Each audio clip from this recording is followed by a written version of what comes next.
What is up, everybody? Welcome back into Tide Talk Live, a live edition on this Tuesday night. Stacy Blackwood joined by Jake Thomas and Joe Will. Guys, how we doing? Man, I'm doing great. It's been a great week so far. Got a lot to talk about. We had Saban have a little interview, so we're going to talk about that tonight. Joe, how you doing? I'm doing great, man. That music right there at the beginning kind of just got my mind right. I felt like I was about to run out of a Yeah, football tunnel or something. yeah, it's I'm pretty doing good. neat. I love that. Yeah, that countdown music, like it was like almost therapeutic for me. Like I was fisting to close my eyes and kind of drift Hmm. away for a minute, but Get in the uh, zone, baby. in That's the right. zone. That's right. That's right. Well, as we wait for people to pile in on the live stream, if you're not already, make sure you like, share, and subscribe today as we continue to build our channel here at Tide Talk Live. We appreciate all the support we've received so far. If you jump down in the comment section, you can see the link for Bet US. You can sign up, and when you sign up and make a deposit, you will receive 125% bonus deposit on your first deposit. So make sure you do that. Then if you click the link to Latour Watches, if you purchase a watch, you will receive free shipping from that link. So make sure you jump down in the description and do all that. The chat will be open tonight, obviously, with it being a live show. So make sure you join the conversation. Let us know your thoughts and opinions on Coach Saban's comments that he had with Joel Klatt. And if you haven't seen that already, just open up a new tab on your screen and look up Nick Saban, Joel Klatt, and you'll be able to find Coach Saban's comments. But if unless you live under a rock, I'm sure you've already heard and seen those. But we're going to be talking about that, whether we agree or disagree, what Coach Saban's right, what if Coach Saban's wrong, and just kind of our opinions on what Coach Saban had to say about to Joe Klatt about the college football playoff and parity within college football and all the details that they had to discuss on Joe Klatt's show. But uh, as people continue, I'm going to go ahead and put the chat over on our screen so we can all see it as we do our show. And so, like we said, if you're watching live, make sure you jump in the comments and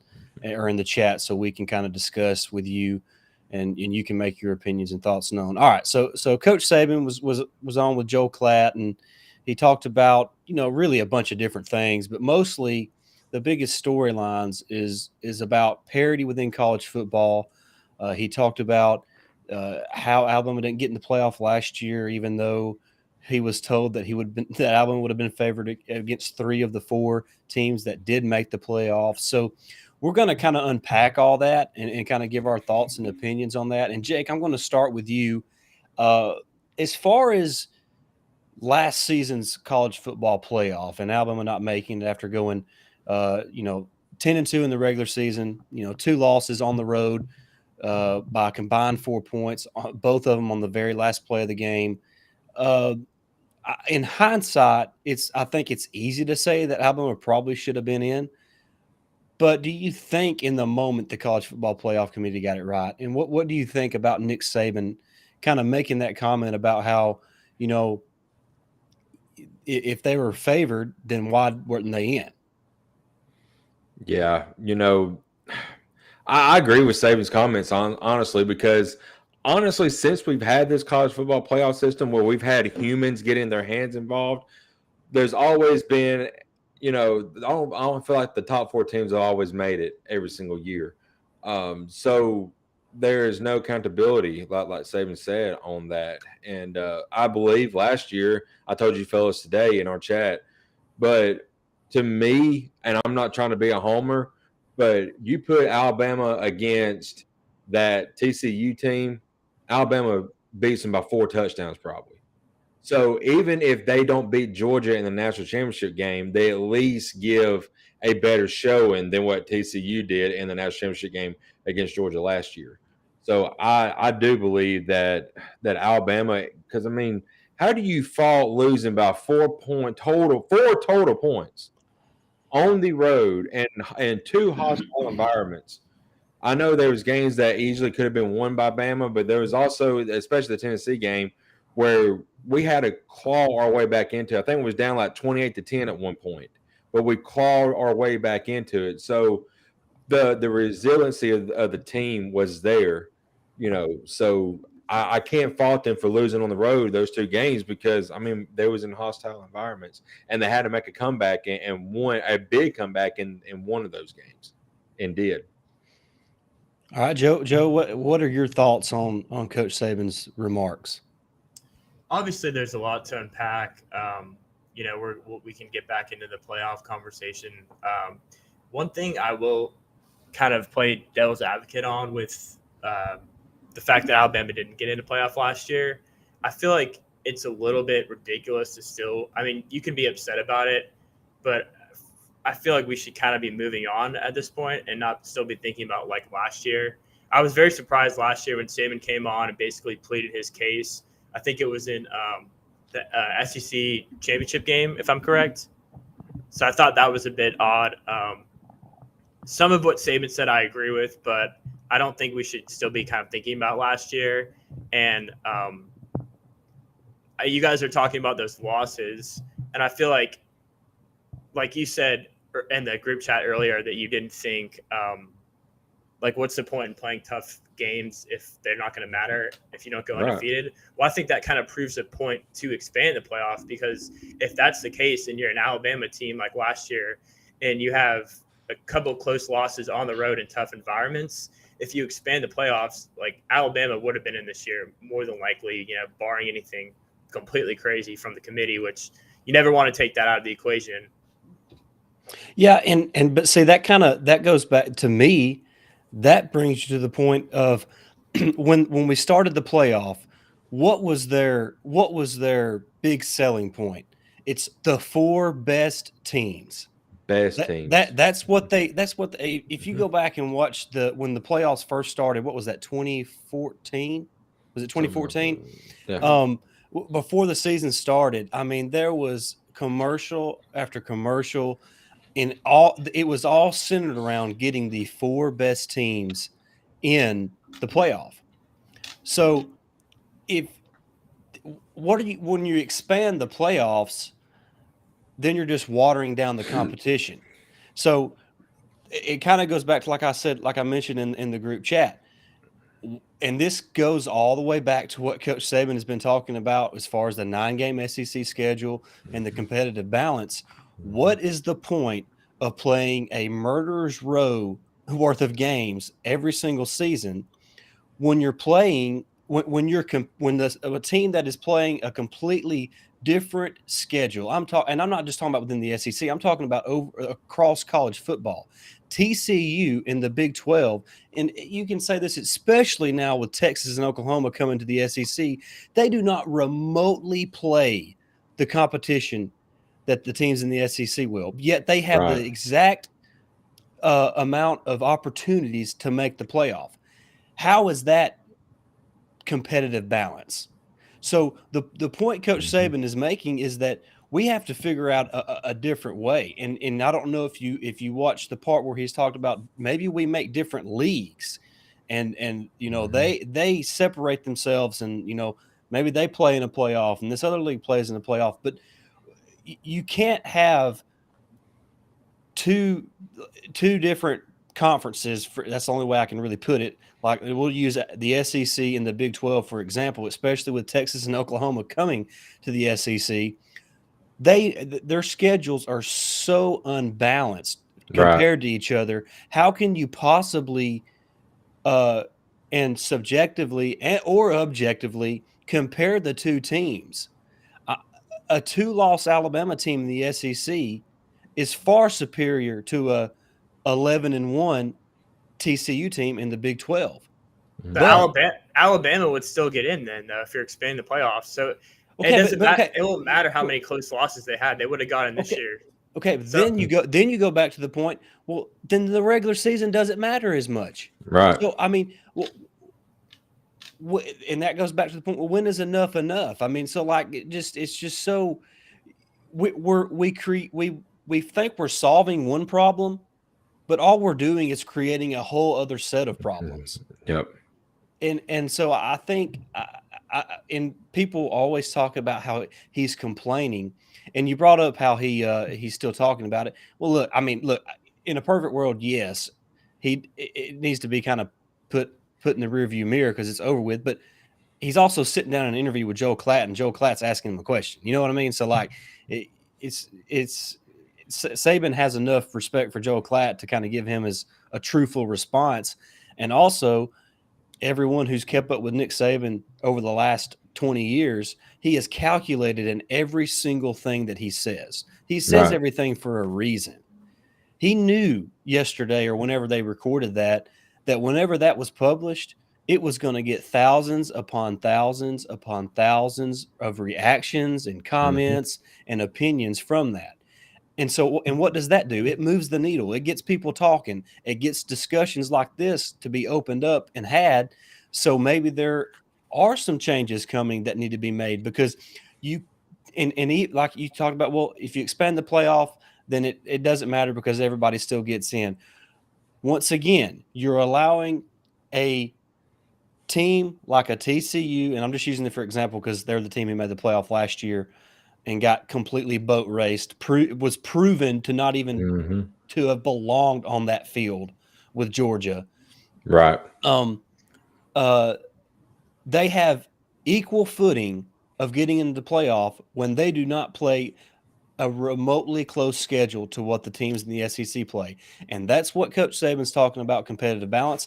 That's why he is now starting to turn the side of, hey, I don't want to play an extra SEC game and take a chance of losing the game when TCU's over there playing a bunch of Baylors every week and, you know, they can go undefeated. And then my losses, I mean, even though they would lose about 6 games on this schedule instead of 2 or 3, I mean, so his point is you can't have people with an equal opportunity to make something when they are not going through at least something close or relatively close to the level of competition that the other team is playing. And that's why you see the NFL the way they are. You see 9 and 7 teams getting into the playoffs because they have watered down and saturated their regular season where it's not as important. Right. And we're eventually, people are going to say I'm crazy. We're eventually going to get to that because, like I mentioned, I think on our last live show, it was good enough for forever for people to vote, and then it was good enough for a long time for a computer who was completely objective and had no favoritism.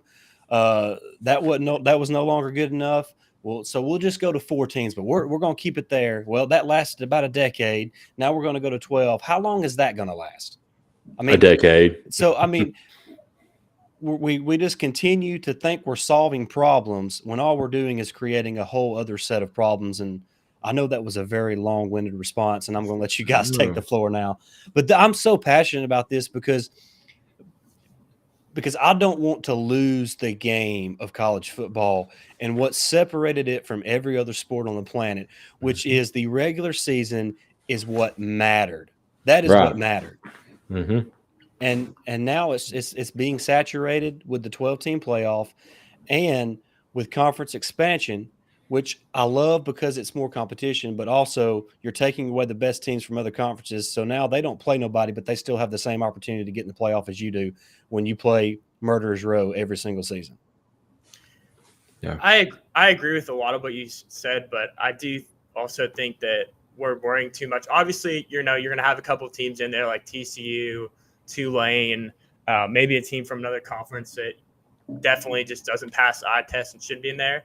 But I think also a lot of these better teams that we're talking about, your Alabamas, your Georgias, and then also teams like French teams that were on the outside of playoffs this year. Like, wouldn't it have been fun to see maybe LSU in the playoff? Tennessee probably would have made it. Clemson towards the end of the year. A lot of these teams that sputtered early on in the season and kind of caught their stride later on, those teams are also the teams we're going to see in the playoffs. So it's not just the teams like I'm blanking. You're not just having TCU and Tulane. You're also having these big name, big brand teams that can sneak into the playoffs and make some noise too. And a lot of them too will probably be SEC teams. Like I said, if the playoff was 12 teams this year, it would have been Georgia, Alabama, TCU, and probably Tennessee too. So that's 4 SEC teams playing that tough SEC schedule. So I think it kind of goes both ways. Yeah, I mean, I see what you're saying, but I'm not even looking at it from the point of view of Alabama not getting into the playoff. I'm looking at a point of view as like, why would it even be? How can you possibly view what the Big 12 is now without TCU and Oklahoma as a Texas, Oklahoma. I mean, yeah, Texas Yeah. and Oklahoma joining the SEC. How can you now look at the Big 12? And I'm really picking on the Big 12, but you can look at the Pac-12 too in the future with USC leaving and UCLA. How can you look at those conferences and say, yeah, they're on an equal playing field with the SEC, so they have the same opportunities to get in the playoff. So what I'm saying is, so you could have 4 Pac-12 teams get in too, and so now you're down to 8 teams. Well, what if 2 or 3 of the Big 12 teams get in? Well, now you're down to about 6. What if you got 2 or 3 of the Big 10? Now you got 3 or 4 spots open left. Okay, then you got say you got 3 spots left, and you got 4 SEC teams with 2 losses. Mm-hmm. But good old TCU, they beat Baylor and Texas Tech all season long in Kansas. Yeah. So let's put them in because their final record was better. So I just feel like something else is going to change. I don't think this is going to be the way it stays for very long because Saban is ahead of the curve. Other coaches are going to catch up with Coach Saban on what he's thinking about this and realize, yeah, I don't want the Big 12 and who they are right now to have the same opportunities as what we have to get to the playoff because they're not even remotely close to playing the competition that we have to play every single week. So I just, especially now with Texas and Oklahoma coming in, I mean, my goodness, the Big 12 is pathetic. Yeah. I mean, just think their two best teams from last season, their 2 best teams, TCU and Kansas State, got boat raced in their last games. Yeah. Boat raced. Alabama boat raced Kansas State, and Georgia boat raced. Georgia boat raced TCU like 6 times in the first half. Yeah. It got ugly quick. So you saying that they're on a level playing field? I think, and I'm obviously I'm putting words into Coach Saban's mouth, but I feel like that's what he's trying to say. But obviously he can't go out and say TCU in the Big 12 because that wouldn't be right, and it wouldn't be fair for him to point out those teams either. But his whole point is, I don't want to play 9 or 10 SEC. Well, and if you play a 9-game schedule, then the SEC championship game, I don't want to play 10 SEC teams in a season plus a Wisconsin or an Ohio State every single year. Right. And take a risk of, what if my quarterback gets hurt in the Ohio State game to start the year and he misses the first month, and we also happen to play Georgia and LSU that month too. I mean, I just for example, I mean, I know that's worst case scenario, but as the coach of Alabama, he looks out for Alabama. Yes. I mean, that's his job is to look out for Alabama. So he's thinking about all those scenarios and what could happen, and it's just he's looking at the competitive balance, and it's never going to be completely fair. Of course, it's not, because the competitive balance is already not there because Alabama and Ohio State and Michigan, Georgia, Texas, Oklahoma, they all pile more money into their programs than anybody else in the country. So they obviously create more value for not really just their programs, but for their players nowadays for an NIL purposes. So that part is never going to be level, but that's not a competition on the field problem. That's a competition in the money problem. Yeah. And you got to separate those two a little bit. Yeah, I agree. Joe? I agree too. Obviously, we're bantering back and forth, but it's this is fun. Yeah, this is fun. This is fun to me. No and then also just kind of the only other thing that Nick Saban said that I didn't like was, being favored against certain teams. Because if you look at the games, I mean, Alabama, I think, was favored against Tennessee. They were favored against LSU. So I do think that's kind of like a moot point in my mind. Because like I always say, I know I sound like a broken record, you play the games on the field, not on paper. So that was one of the things I took issue with. But I do agree with Saban that something has to change and something will likely change. It's just it's kind of like NIL too. Like everything right now is a bit of a crapshoot. You got the same playoffs. Like college football next year is going to be so different. Like this is the last quote unquote normal year of college football. Right. And there's still a lot going on. So there's a lot of things. It's kind of the Wild West right now. So there's a lot of things they need to get under control. And there's definitely a way to do it. And like you guys keep saying, Saban is the GOAT for a reason, and a lot of other coaches will catch on. It's just kind of right now, basically, trial by error type of thing, which sucks to say. But I'm looking forward to this season, and I'm looking forward to next season as well. I think there's a lot to be excited about, not just with Alabama, but college football as a whole. There's a lot going on, some good, some bad, but I'm excited for this season. Yeah, and I want to make.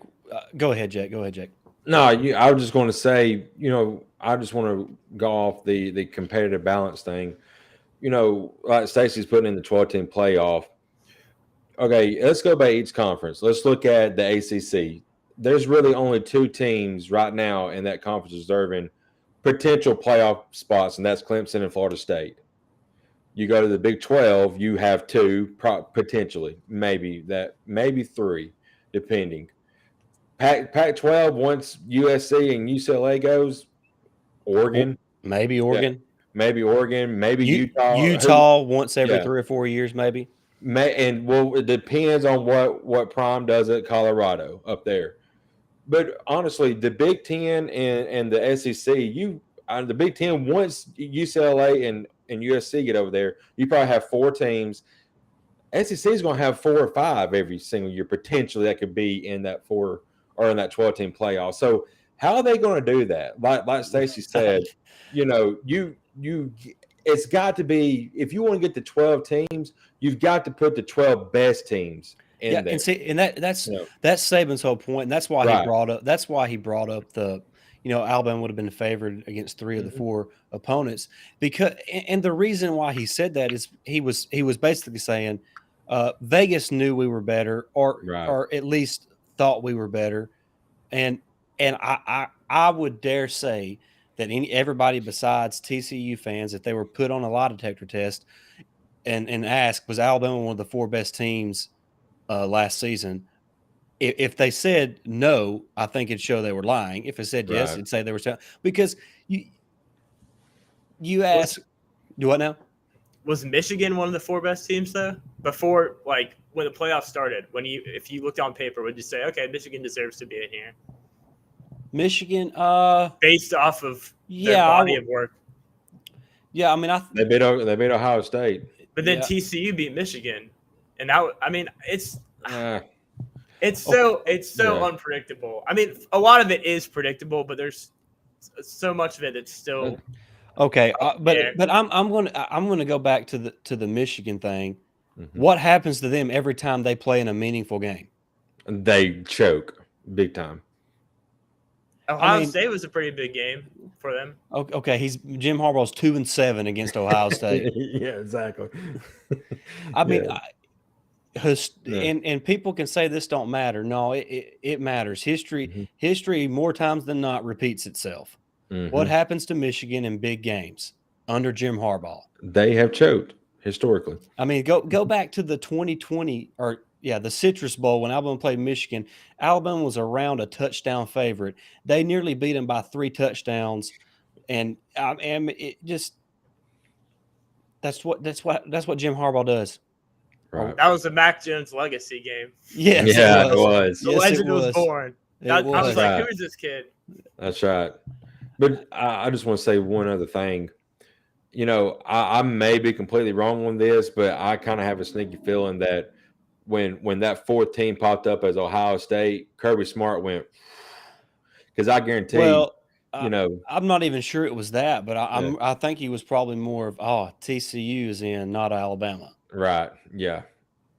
Because to me, the 2 teams that Kirby didn't want to play would have been Ohio State and Alabama. You know why? Because they had elite quarterbacks. Right. What does Georgia struggle with? Elite quarterbacks. And Ohio State about got them. I mean, they were close. I mean, they were right there with them. Yeah. And but I don't know. It's just if somebody could look at me with a straight face without Alabama bias and say Alabama wasn't one of the 4 best teams, which is what, like I mentioned, I didn't make the rule that the college football playoff was the 4 best teams. That wasn't me. I didn't make that rule. That was them. That was them. Yeah, the best is definitely a tough word choice on their part. Yeah, I mean, they set themselves up for failure on that. If they would have said the 4 most deserving, Right. then they would have more leeway. Mm-hmm.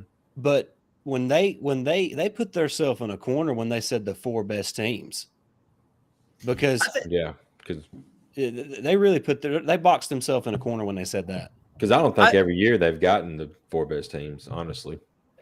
I'd have to go back and look. I can't. It's hard for me to remember, but I still think strength of schedule isn't really being talked about enough. I mean, we're talking about what's the point in playing a tough schedule. I think the strength of schedule is still going to be very important just because the playoffs are being expanded. I mean, you're going to have teams that are going to get automatic bids, but if, Alabama's got 2 or 3 losses and you're comparing them this year, we should have gotten in based off the strength of schedule alone. Exactly. So that's my point. That's my point. Mm-hmm. Yeah. Okay. I also think their hands were tied a little bit though, because who was it? No, they wasn't. They're the ones. They're the ones who said the 4 best teams. Yeah. They tied their hands themselves. Mm-hmm. I think it was who was it? I'm trying to think that some people were saying got screwed out of the playoffs. I can't remember off the top of my head who it was, but I think the committee kind of had a bit of a chip on their shoulder, and I think the media did play a big part in it because the media was gassing up TCU, which shouldn't be the case at all. And, everybody aside from Alabama fans doesn't like to see Alabama in the playoffs. People want to see Alabama fall. So they were like, oh, TCU deserves to be in it. But I still think strength of schedule is going to be very important. And I think people kind of need to remember that. And, with the expanded playoffs, maybe you'll get the winner of the Big 12 makes it in and they're not very good. But then a team maybe who's the 3 or 4 in the SEC would get in over a 2 in the Pac-12 or the Big 12. So I think we still need to remember that strength of schedule is king in a lot of. I would believe you if they would have shown any kind of historical evidence that that's what they were going to do. Right. But I mean, last year proved to me that they're, and that's once again going back to Coach Saban's entire thought process. What's the point of having a tough schedule if it's not going to pay off in the end? Right. I think there needs to be some continuity too with the committee. Right. I understand the fact that you want to rotate people in and out, but I think it would make a lot more sense and set like an actual precedent if you have the same people making the decisions year after year. Yeah, that's the dumbest thing to me is that they have a revolving door on the committee. That's dumb. Right. Yeah. How about you find people that know what they're talking about and they're the people? Right. I mean, yeah, because you might have somebody who wasn't on the committee last year, but was on the year before and thought a certain team would get in. And I mean, you hate to hear this. Maybe that's why this year they were like, oh, the TCU should be in as like retribution or something. Yeah. Right. Which, but the strength of schedule to me is kind of like the competitive balance Stacey's been talking about. How are you going to say that Alabama's going to have to go like play at Wisconsin, at Ohio State, and then all the away games in the SEC in the future, while TCU plays their hardest games against Baylor, every single year, or Oregon's hardest game of the year every single year in the future is going to be Utah. I mean, there's got to be some continuity there, and that's the issue here. There isn't. SEC is, if strength of schedule mattered, then it should matter across the whole country, not just in the SEC. Right, and one thing that earlier I kind of went on that spiel about what if this certain team from each conference made the league. I completely left out the ACC when I done that.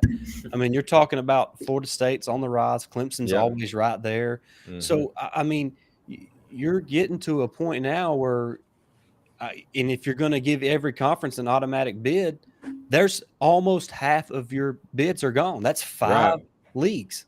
Right. That's so you're down to 7 at large bids. Then things start to get dicey. And it's then going to happen. Then okay, once again, let's say you and I'm asking the question because they have yet to prove to me that strength of schedule matters to them. Right. The playoff committee is who I'm talking about. Mhm. You got, let's say you got an 11-1 Oregon, you got a 10-2 Alabama. Mm-hmm. I think the year that Alabama got in after losing to Auburn, I think they made the right decision in that year, and that we ended up winning the national championship that year. But a lot of that was based off of strength of schedule. So I think Yeah, but it's I think happened. that year too there wasn't really that many. I think it was a pretty down year across Yeah. the board. I mean, Clemson was number one that year; they were undefeated. That's true. Then you had Oklahoma.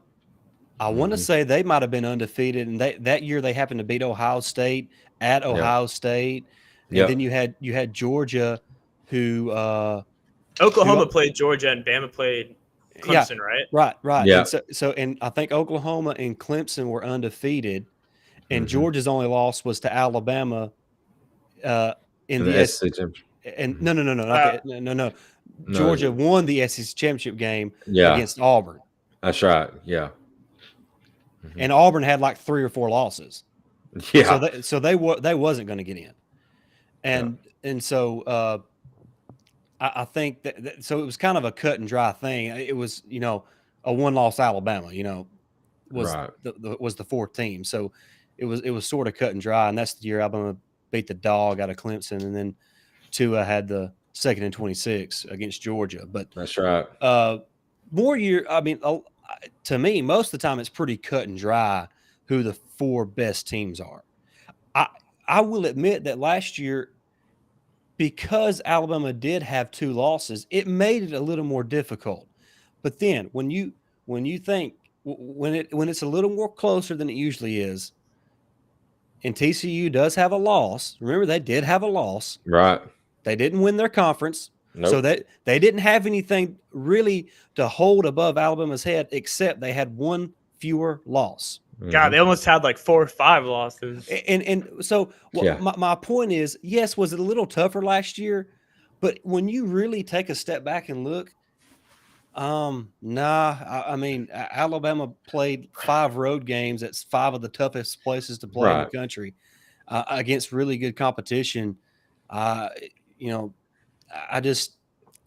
think a lot of Bama fatigue got involved last year. Yep. When making that decision, and I hope, and I think this is what Saban's entire, the reason he keeps talking about it is that he hopes that strength of schedule becomes more important to the college football playoff committee moving forward than what it was last season.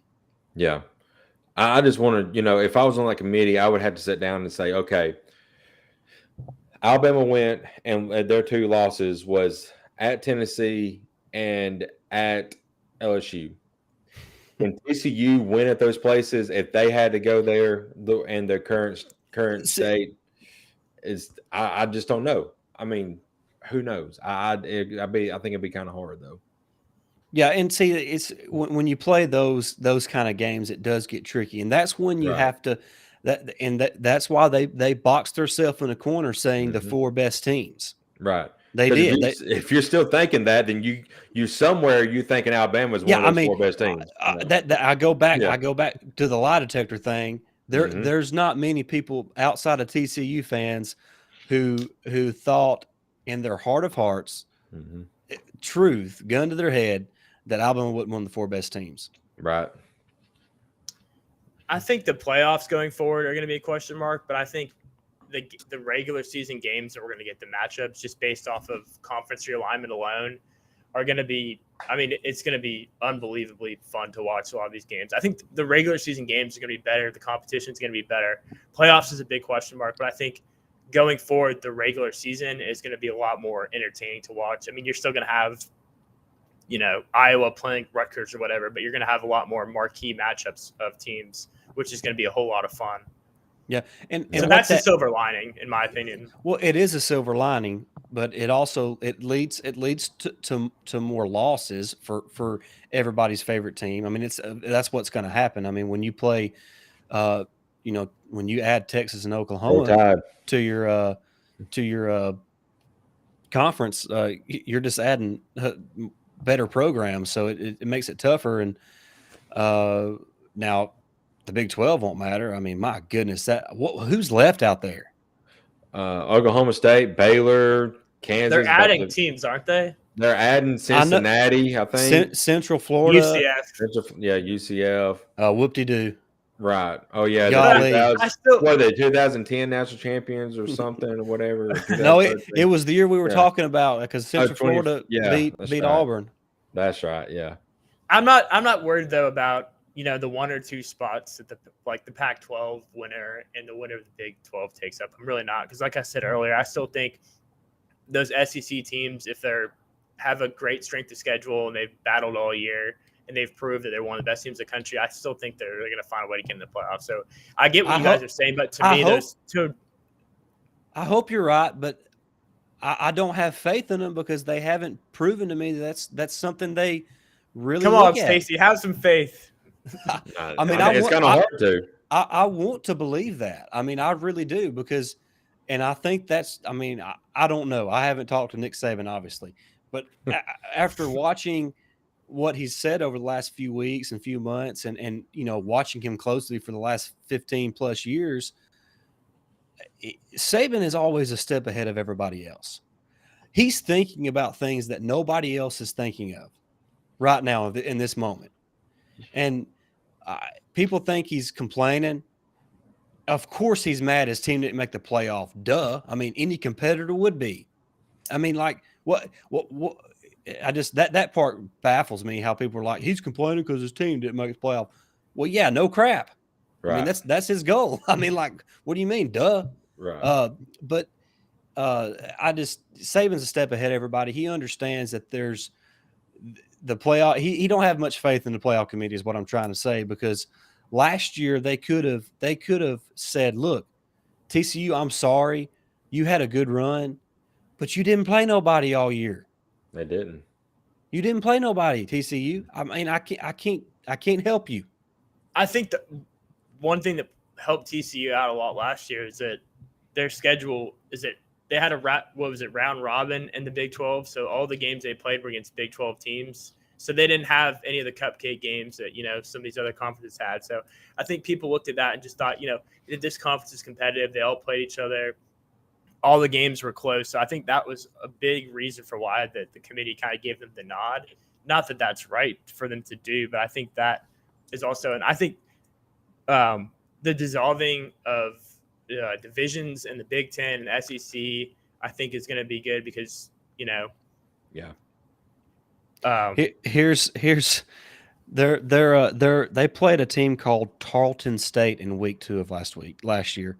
I have never heard of that school. Tarleton State. Tarleton State. Are they Bishop Sycamore? Are they in Bishop Sycamore's league? Yeah, exactly. Yeah. Yeah, I mean, it's. Do you guys do what? Do you guys like the getting rid of the divisions? I think it makes more sense for.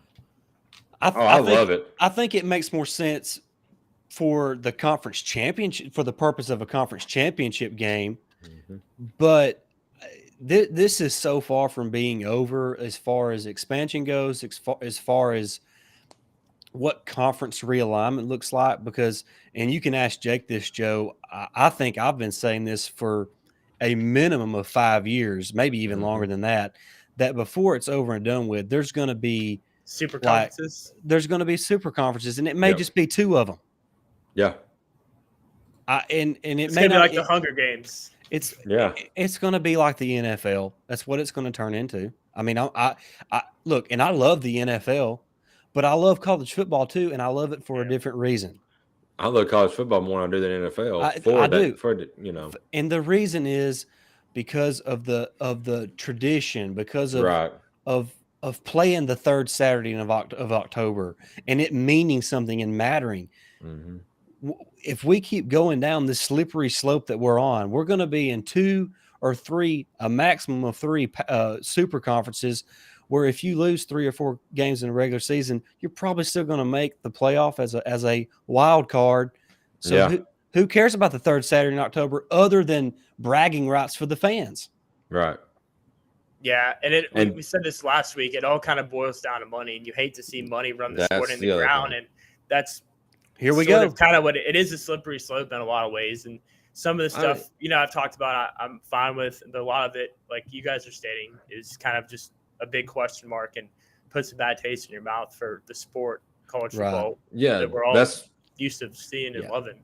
Yeah, that's exactly. why That's I think that's for the most part Coach Saban's worry, and obviously he's probably going to be retired long before that happens, but it doesn't mean that he still doesn't want to do his best to kind of impact it while he's still here, and maybe reverse sort of the way that we're going about it in college football, because it's not too late to save it. There's still a way that they can navigate this and make it work and keep the pageantry of college football alive. But we're getting awfully close to kind of just go ahead and jumping off that cliff and, making it a semi-pro league. Put Coach Saban on the committee. Oh man, I love that. The truth is, he just needs to be the czar of college football whenever he steps down as Alabama's football coach, which I hope is never. I mean, I hope I think he's a cyborg, so maybe he just lives forever. And I hope so. Yeah, but I mean, you already. Yeah, I'm real quick. I just want to say that we're talking about the money part. You already see how NIL has affected the game, but we did that solely, the NIL stuff solely to get a new video game out there. Well, now it's probably never going to happen because now they're getting sued. So there's always consequences to everything moving forward. So NIL is, that's what we wanted.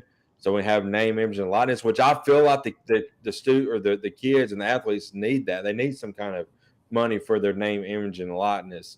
But the way we're going about it is totally wrong, and we've got to solve that before anything else, well, the truth is, we have one thing to blame for all this, and it's the NCAA and for their lack of leadership. No structure. There's no structure. There's no leadership. There's no guidance. There's no direction, and it's all the NCAA's fault. And I think that's a really good place to kind of wrap it up. I agree 100%. Damn the NCAA. Yeah, exactly. Yeah. All right. Well, hey, we appreciate everybody watching our show tonight. It was a lot of fun to kind of go back and forth and discuss, really the world of college football and how the landscape is completely changing. And is it too late? I don't think so. I think they can kind of salvage some things. And I'm not saying it's everything that's changing right now is bad. I just think there needs to be we need to pump the brakes a little bit is all I'm saying. We need to, before we get ahead of ourselves. And I think that's really all that Coach Saban's really trying to say. And when he kind of gets out there and makes the comments that he's making, but like I said, thank you so much for watching. A lot of fun to kind of discuss all this. We hope that you like, share, and subscribe today so you don't miss any of our content here at Tide Talk Live. Guys, a lot of fun. Really enjoyed it. Can't wait to get back on here. Hopefully, maybe even later this week if it works out, or maybe next week. But we'll continue the content throughout the summer, and we appreciate all you guys tuning in tonight. And hopefully, if you didn't watch it live, you're catching up with us now on the recording version. So, just thank you so much. Can't wait to get back on here again real soon. But we'll see you real soon. Jake, Joe, y'all be good. Roll Tide. Roll Tide.